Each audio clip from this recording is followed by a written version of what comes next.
last thing we got to talk about. Sean went on CNBC. He said Palantir is the best healthcare startup. Sean, what were your thoughts when he said that? So, I mean, who went on CNBC? Shyam Sankar, the Oh, COO. Sean. Yeah. Okay. So like I'm gonna talk from like healthcare. Healthcare is, first of all, like, just so we're all on the same page. Healthcare is a lot of things. So let's talk about how healthcare is massive. Everyone is trying to get after healthcare. Okay, so like that's the first and foremost thing. When we tried to do this with Watson for Healthcare, we spent $40 billion trying to solve for how the complexity of this problem. And the truth is, it was way too early, and there was no one even close to being ready from the standpoint of MDM, from the standpoint of data warehousing and architecture, and the standpoint of getting data where you need it. And they spent even more money trying to buy other companies to bring them on, et cetera, et cetera, et cetera. Right? The place where I think Palantir sees the opportunity is that we're at a place where these data warehouses are more developed now. There's been more work done in data architecture. It's in general COVID obviously unleashed weaknesses. Well, I mean, I don't think I think, well, maybe on the surface that has something to do with it, but like, whoever can solve for the healthcare issue is going to make a ton of money. But the problem is, healthcare is such like a pretend word. It's like pharmacies, it's hospitals, it's disease, it's patient practice, it's private practice, it's the doctor's office, it's the medicine. It's like it's a world of things. Most companies have entire divisions dedicated to healthcare. I think it makes sense for them to say that. I think that they're probably trying to do it, but I think it's going to be very tough to sell it in to hospitals. Just one thing I want to call out too, like, the expectation of anyone who buys these kinds of things is that you're going to pay for someone to install it and implement it for you. I just want to clear up what seems to be a lot of confusion on the side here in the comments. You don't buy gigantic complex solutions and like put them in yourself. You're hiring teams of consultants to come and do this. It's expected. So just know that's part of this process.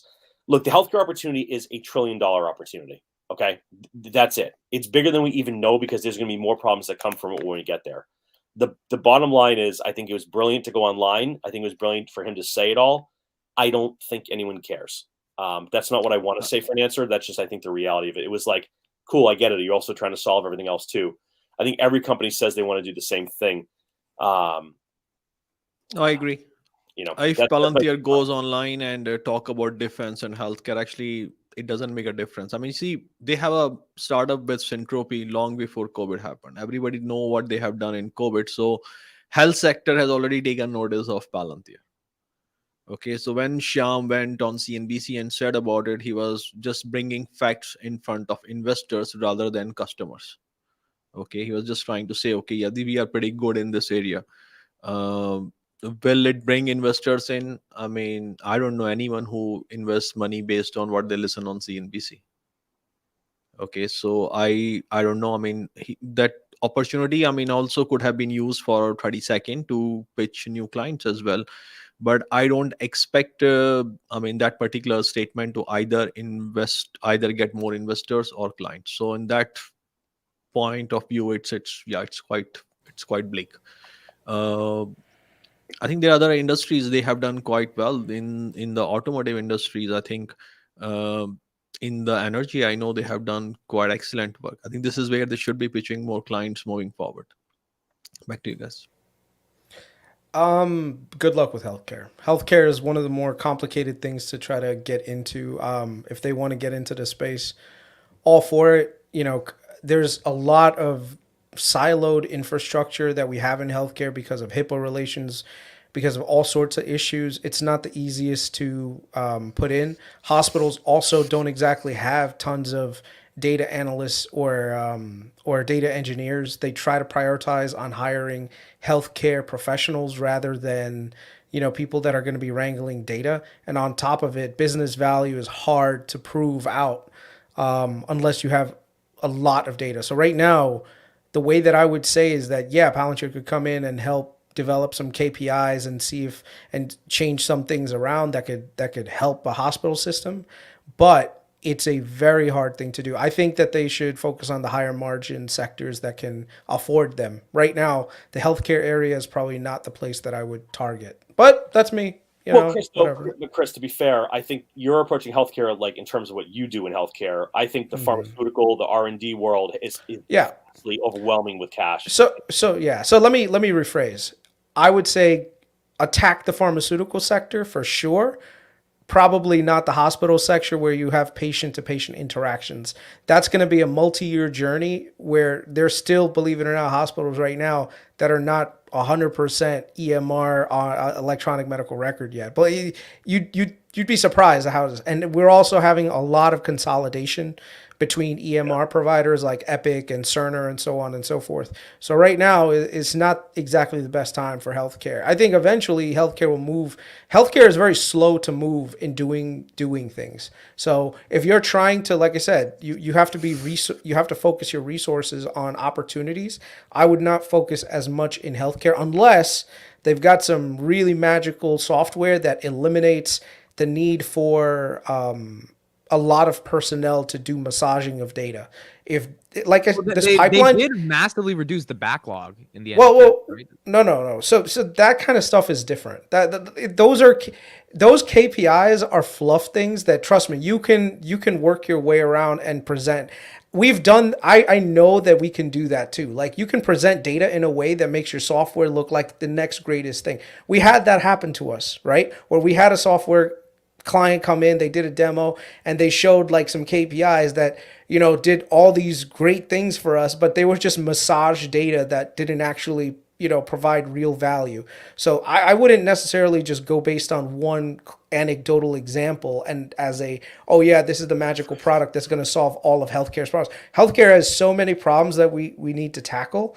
But let me go back one thing and just say, I would say Palantir needs to really focus in on the bigger industries right now that are able to have a lot of discretionary spending. Healthcare does not have a ton of discretionary spending where we try and pilot things just for the hell of it. And that's the other thing. The price point for Palantir is rather expensive, and having 4 deployed engineers come in. So unless they have a product that can deliver business value very quickly with very low friction, most hospital systems are going to see them through the door faster than they would like. The only thing, though, Chris, again, like, just to call it out, it's not that I disagree with your point on the hospital system, but just to think about it in terms of like we're also talking about the general medical insurance realm. Massive amount of money is part of this conversation too, solving for costs. So the problem is, this for folks who don't work in this business, when we go into companies or hospital systems or pharmacies or insurance companies or FinServe or tech or manufacturing, whatever it might be, there's 2 conversations you're having. You're having what's called TCO, which is total cost of ownership, and you're having ROI, which is return on investment. Traditional data warehouses are talking about total cost of ownership. Traditional analytics, BI, and future-based AI ML is focused on ROI. So they got to get their story right on getting TCO quickly with ROI. That's the part that's going to be important. I think that the healthcare piece is going to be a mega component for everyone. Like, I think Palantir does win here, but I think other people win here as well. But I think that we're talking about $1 trillion business where anyone who can grab a slice of it is going to make a lot of money. So just to call that out, I think that the conversation here has the feel of like we're arguing about who's going to be the winner. And I think what everyone has to understand is, like, there are already lots of winners. They're all winning. We're talking about a company right now. We're talking about a company in Palantir that's sitting on billions of dollars of cash. They've got 50 million in gold. They've got $1 billion in secured facilities. They could do anything here. They could acquire. They could be acquired. Maybe that's why Druckenmiller is in there. The biggest red flag to me is nothing that we've talked about. It's perception. And I know we've been on for a long time, and I gotta eventually say hi to my family here. But like, Franklin, Palantir's not winning, guy. They could do almost $2 billion with $2 billion in cash. Oh my gosh, you guys, forget it. Like, look, we're talking about a company that's worth $20 billion in market cap with 10% in cash, does 10% a year in TTM. I mean, like, this is what winning looks like. We're just being absurd as a market by expecting companies to have outrageous numbers all the time. We're in a general economic downturn globally where all companies have seen 50, 60, 70% rundowns in price.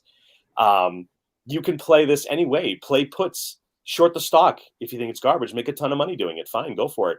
But at the end of the day, there is massive amounts of data in the world that no one knows what to do with.